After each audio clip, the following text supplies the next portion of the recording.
Bhagavatam to explain that when Krishna and Balaram, when they reached their Poganda age, going on to 6 years of age, then they started to take, instead of the calves, Krishna was now taking the cows and going out grazing, taking the cows to graze. That coming into the forest, Krishna now getting bigger and the marks of his feet becoming more prominent on the dust of Vrindavan. And Vrindavan forest, welcoming Krishna, started to manifest different moods of ecstasy. The trees with the fruits and flowers would bow down, offering fruits and flowers to Krishna. The peacocks would sing very, very sweetly. The bees were humming here and there. And Krishna, seeing how such a sweet mood was manifest in Vrindavan forest, then he started to speak to Balaram. He said, "Oh Balaram, just see how the trees, the creepers, being so pleased to see you, that they're bowing down and offering their fruits and flowers. Just see how the birds, the bees, are welcoming you so sweetly." And in this way, he was acknowledging that Vrindavan forest was welcoming him, but rather than saying directly, then indirectly he was putting towards Balaram, but at the same time acknowledging how Vrindavan forest was creating such a very, very sweet atmosphere. As they were walking from Madhuban, then they came to this area.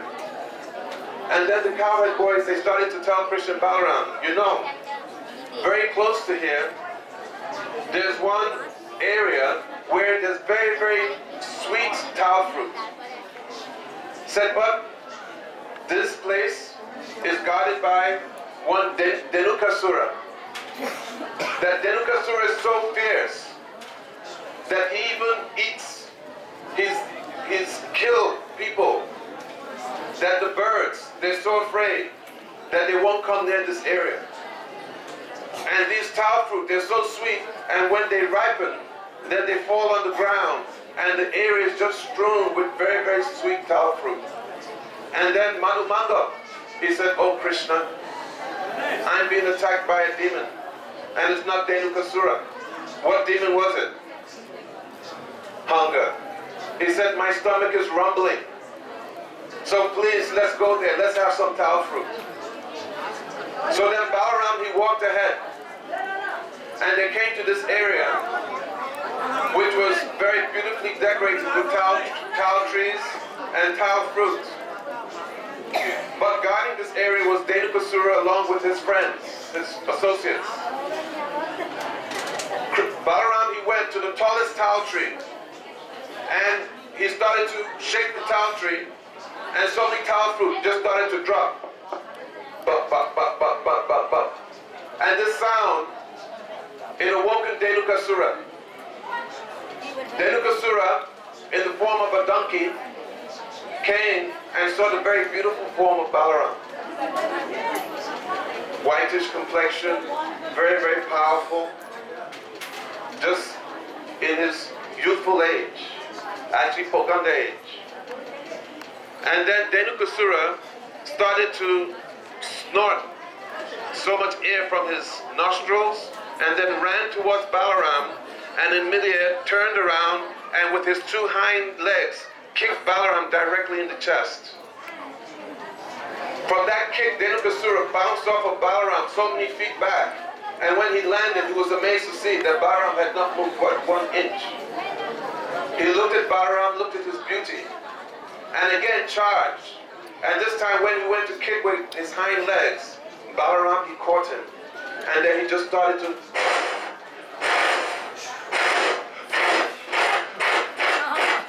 And before he hit the top, Dhenukasura, he was liberated. Then Bali fell, splattered on the ground. So many tau fruit fell down. And then the other demoniac friends of Dhenukasura, also in the form of asses, donkeys. Then they started to charge Balaram and Krishna. And Balaram and Krishna, they now had another sport. Because previously, the cowherd boys, they told Balaram and Krishna, Dhenukasura and his associates, they're so powerful that nobody can beat them. And in this way, they were arousing the vira-ras of Krishna and Balaram. So now Krishna and Balaram, they were showing their friends, oh, nobody can beat them. Look at this. And they swing one donkey, and just throw it towards the tree. And then Balaram said, no, look at this. And then take another one and throw. And then in no time, the place was completely inundated with trees, fruit, asses, and blood. Then Krishna said, oh, Madhu, you want some more? This is very, very Madhu, very sweet. You want some? And Madhu said, no, my stomach is not growling anymore. I'm okay. So, this pastime, it illustrates very, very important Siddhanta for us. That here, we see that this demon, Dhenukasura, is not killed by Krishna, but he's killed by Balaram. That Balaram, he represents Akhanda Guru Tattva. He represents Gurudev. That he's the full-scale manifestation of Guru. That all Gurus, from all Sampradayas, all bona fide Sampradayas, that they're manifestations of Balaram. They're Balaram Prakash. So, Srila Bhaktivinoda Thakur in his Krishna Samhita, he explains, Sri Krishna Samhita, that why Balaram killed this demon, because Dhenukasura represents avidya, ignorance. And that this ignorance is very, very difficult to get rid of. So it requires that not only one does one sadhana, but that one get very special mercy from Gurudev. So Balaram, or Guru, is coming to remove this avidya from the heart. That in Madhur Kindambini, Srila Vishwanath Chakrabarti Thakur, he explains that there are different kleshas, different sources of suffering. And that the first klesh, when the living entity comes into this world, Krishna Buli Seji Anadi Bahimuk Ataiva Maya Taradeha Samsara Duk. That since time immemorial, we have turned away from Krishna. And turning away from Krishna, then Maya gives suffering. So these klesh that Maya gives, they come in different installments that cover the living entity. And the first, and the one that permeates throughout our whole existence in this material world, is avidya, ignorance. That this ignorance means that we accept that which is unreal to be real, and that which is real to be unreal. That we see the so many beautiful things of this material world, and we look at it superficially, and we accept that this is real. Though all of this is temporary, dukkalayam ashashvatam. It's temporary and also a cause of misery. But we do not see that reality. But what we see is that, oh, that this is very nice, mundane music. This is very nice, beautiful lady. This is very nice, etc., etc., etc., and all the different permutations of avidya, or ignorance, or maya, that is offered by the material energy. When one is covered by this avidya, then the second is asmita. Asmita loosely means false ego. That now in ignorance, we're identifying ourselves to be the body, and we're identifying the different objects which are out there to be mine, I and mine. And now we become more and more ensnared in the illusion of this material world. Then after asmita, then there's rag. Rag means attachment. And this attachment is synonymous with lust. In Bhagavad Gita, Arjuna asks, Atakena Prayukto Yam Papam Chariti Purusha. He said, Krishna, why is it that even though I don't want to engage in lustful activities, that I'm forced to? Why? And then Krishna replied, Kam Esha, Krodh Esha, Raga Guna, Samudbhavam. That it is lust only, Arjuna, which is the all-devouring sinful enemy of this world. And it is born out of the mode of passion, Rajagun. That Rajagun and Rag, they're synonymous, same. Where there's Rag, material attachment, there'll be Rajagun. And where there's Rajagun, the mode of passion, there'll be Rag. So, showing that in our sadhana bhakti and in our Guru Seva, that we should pray to Gurudev to please remove this mode of passion, this Rag, and its transformation, which is the mode of ignorance from the heart, so that we can come to Sattva Gun and ultimately Shuddha Sattva. And then after Rag, there's Dvesh, that if one does not get the object of one's enjoyment, then one becomes angry, one becomes hateful, one becomes envious. And then Abhinivesh means that one now is swimming in the ocean of material existence. So it's stated,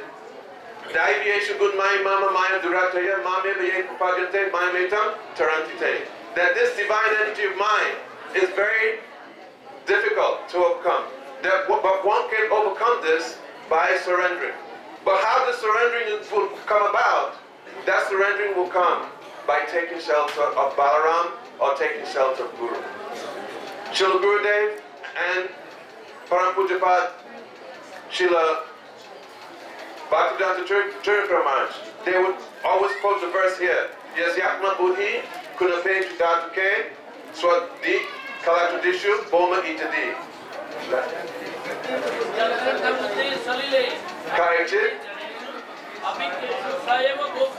That one who identifies the body as being the self, one who is identifying who has this avidya, and that avidya, it also expands into the family, society, the country, who takes the country as being worshipable, the family as being one's real love objects, and who even comes to a holy place, but just to come and touch, take the water and put on their head, but they don't come under the guidance of pure Vaishnavas, and they don't seek to hear Harikatha from pure Vaishnavas, that such person is no better than a donkey, an ass.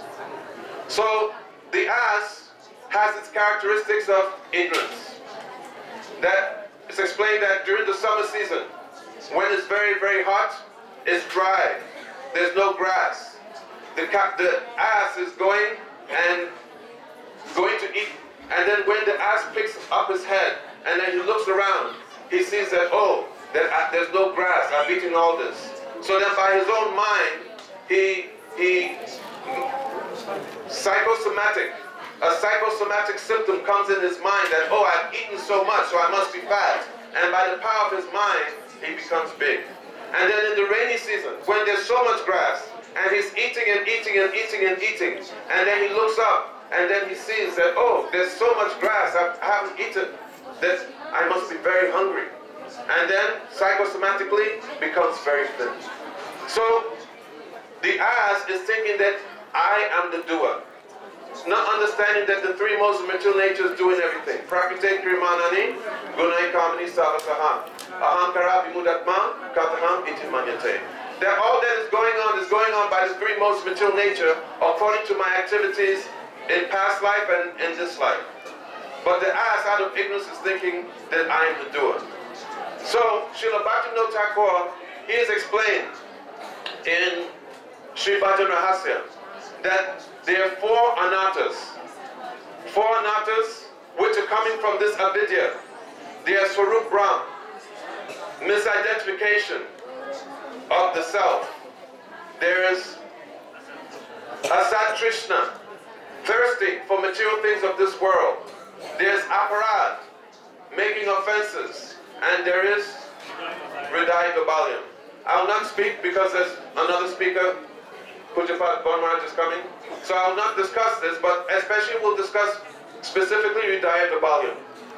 That this Hridaya Gabalyam is so much linked to this ignorance, this avidya. That first aspect of Hridaya Gabalyam is Tucha Asakti. That when we come under the influence of this avidya, and we take the real to be unreal, and unreal to be real, then we become attached to the unreal.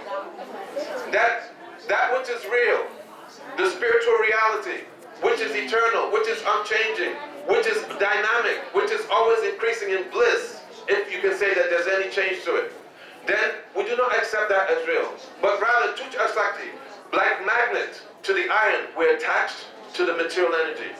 And then after Tuja Sakti, there is Kutinati. Kutinati means that from this material attachment to the most material nature, then due to this attachment to the mode of ignorance, the mode of passion, then those things which are bad, which are not good, then we not only become attached, but then we start to engage in these things. And then kapatya, then duplicity comes in the heart. This duplicity also is coming from the increase of the mode of ignorance and passion. And in this duplicitous way, we're looking to see how can I enjoy at any cost, and if anybody gets in my way of that enjoyment, how can I put them down so that I can be on top and enjoy. And then with this comes Kutinati, Kapatya, and criticizing. And then we criticize. So Srila Bhaktisiddhanta Saraswati Thakur, or Srila Gurudev, he said that we should be very careful about criticism. That if we engage in criticism to some person being born of this mood of wanting to enjoy and lord over, then what happens is that the fault which is within the person we're criticizing, a bridge will be made by our criticism, and those faults will come into our heart. That this criticism is a very, very deep aspect of duplicity, of kapatya. Why? Because we've come to do bhajan. We've come to engage in service of Guru and ultimately to achieve our goal, which is Bhava and Krishna prema. And I can say for myself, I'm so far from that goal and my time is so short that there's no time to criticize anybody. If somebody has some problem, then it's between them and Guru and Krishna. Not that we go and criticize. But if there should be constructive criticism, then that constructive criticism should be that if we have relationship with that person, then we should talk with that person in private, never in public. And first glorify the good points of that person. And then, after glorifying, saying there's just one little thing that I would like to submit to you, but I think maybe I should not do. And then the person obviously will say, no, you're my well-wisher, please. And then in a very friendly and loving way, then some constructive criticism can be brought about. And then in this way, then we will advance by the process of criticism. Otherwise, our criticism will just take us down. That criticism is just another manifestation of wanting to put ourselves up and put another person down. And then that criticism also stems from the last aspect, which is matsarya, envy. That Srila Narottam Das Thakur, he says that we can dovetail the 6 enemies, which are lust, anger, greed, madness, illusion, 5. But there's one that we cannot dovetail in Krishna service, and that is envy. But this envy is coming from this avidya. So automatically all of us who are still under the influence of avidya, which is permeating through the heart of the conditioned soul, will have envy. So meaning that we should be very careful about that envy which is within the heart, and how to purify this envy. Who can tell me, how do we purify envy? Yamuna. Hare Krishna. Hare Krishna. By glorifying. That where there's envy towards somebody or some people, then rather than criticizing, then we find the good qualities which are there, and we glorify those personalities. And then in this way, then this envy is removed from the heart. So we come here to Talvan. We're very fortunate to be here in Sri Vrindavan Dham. That just even remembering Sri Vrindavan Dham from thousands of miles away, we become purified. What to speak of coming into Sri Vrindavan Dham? Even before touching the dust, just getting the effect of the breeze of Sri Vrindavan Dham coming out from its proximity, we become purified of thousands and thousands of anarthas, thousands and thousands. So what to speak of coming here under the guidance of such personalities, of Sri Nityananda Prabhu, Srila Bhakti Vinod Thakur, Srila Bhakti Pragyan Keshav Goswami Maharaj, and our Gurudev, Om Vishnu Padas Tottara Sata Shishiman, Srila Bhakti Danta Narayan Goswami Maharaj. Then how fortunate we are. So we should take this month that even though sometimes due to illusion, that we'll take that which is real to be unreal, and we will, instead of being attached to the austerities and the difficulties, sometimes we'll think, oh, that when will this, I know I think like that. I look at all you people and I think they're very advanced. Because me, it's very difficult for me, the parikram, whole month. But rather, we should take this as an opportunity to really dive ourselves and immerse ourselves into the Harikatha and bathe in this Harikatha and become purified. And by mercy of Gurudev, Balaram, that we will one day be able to actually achieve our goal. One last verse. Nahami jam pachatibhyam tapasho pasamenaba tusyayam sabamutatma guru shushu yatarita. That this verse is for Balaram. That Krishna himself, he says that Nahami jam, one may do so many types of worship. He said, but I want more. One may be a very, very austere brahmachari, vanaprastha, sannyas. Krishna says, I want more. One may be very expert grihastha, performing all their duties. Krishna says, I want even more. And what does he want? Tusyayam sababhutakma urusashruyatayaka. The one who throws themselves into the fire of service to Gurudev, who is the manifestation of Balaram. Then Krishna says, by throwing oneself into this fire, then I throw myself at you, and then I become your property. So we pray to Balaram, Sri Balaram Dauji, to please bless us that we can throw ourselves into this Vrindavan Parikram, into the process of sadhana bhakti, and also, most importantly, into the process of Guru Seva.